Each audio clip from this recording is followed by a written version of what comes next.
Desperate Hours, directed by Mitchell Simeon, written by Joseph Hayes, Loris Connor, and Mark Rosenthal.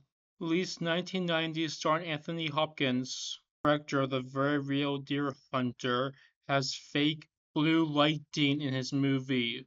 Kelly Lynch is also starring in this movie, and she's going to be exploited in a sexual but intimidating way. Also starring Mickey Rourke, who's on trial for randomly going to people's houses and grabbing them.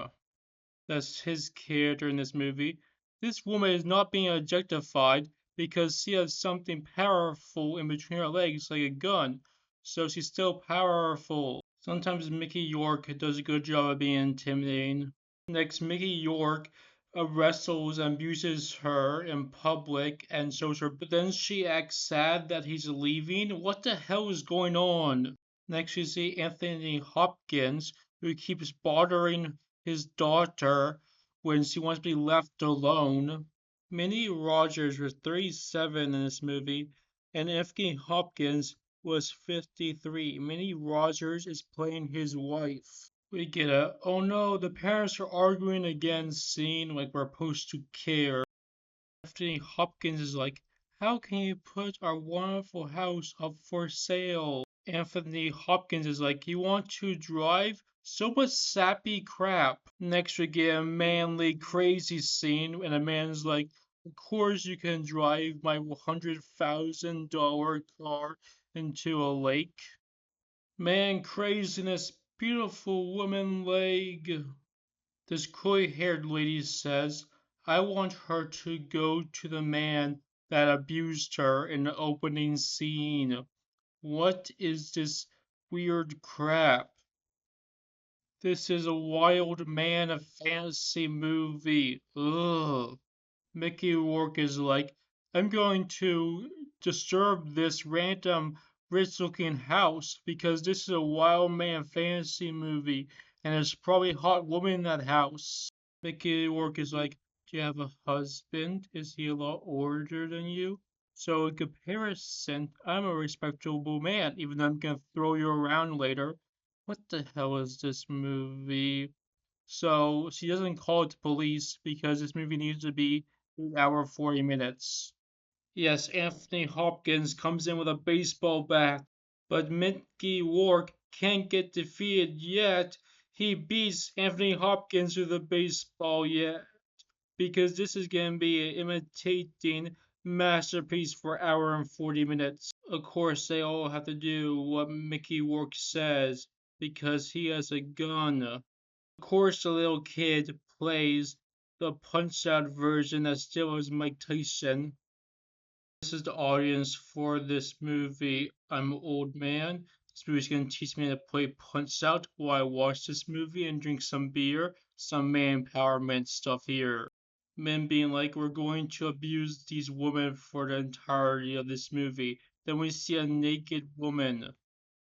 Was this a classic Manpower Canyon film on a TV? Kind of man drives around a Jeep. We can completely beat that guy up. Anthony Hopkins is like, okay, I got a choice here. Let my daughter go with her boyfriend, or let a bunch of men harass her. But they will go get abused by a bunch of men. So Anthony Hopkins tries to fight them off. Just call the police. Mickey York is like, I'm going to feel this woman's shoulders right in front of her husband. Even a salesman comes and says, hey, is anything going on in there? Is something wrong? And he doesn't call the police because they lied to the salesman. I know Swaina Smith was 21 when she was in this movie, but her character is still 15. Yes, Anthony Hopkins, use your knife. So this movie has to go on longer. Yes, yes, yes, 21-year-old actress, hug your teddy bear. Anthony Hopkins is like, you have to trust me to not call the police. Next, Kelly Lynch gets in her car and drives over to help out the abusers. in an awesome action car scene. Dun, dun. After that bit of action, we get a sappy scene where she calls her boyfriend, and then this guy is like, let me come with you. Why does a grown adult stranger have to come with her when she sees her boyfriend? Who is this guy and why is he here? I don't know. Nobody knows. This movie has gone on for so long now that the writers are starting to run out of dialogue ideas, so Mickey Rourke starts explaining Anthony Hopkins' obvious emotions to the audience. He's angry and he's scared.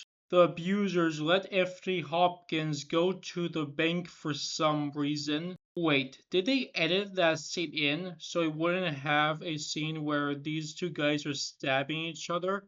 Because in the next scene, this guy pulls out his bloody buddy and lets him go out into the wild. There's a bunch of roadblocks. Well, good thing we have a helicopter.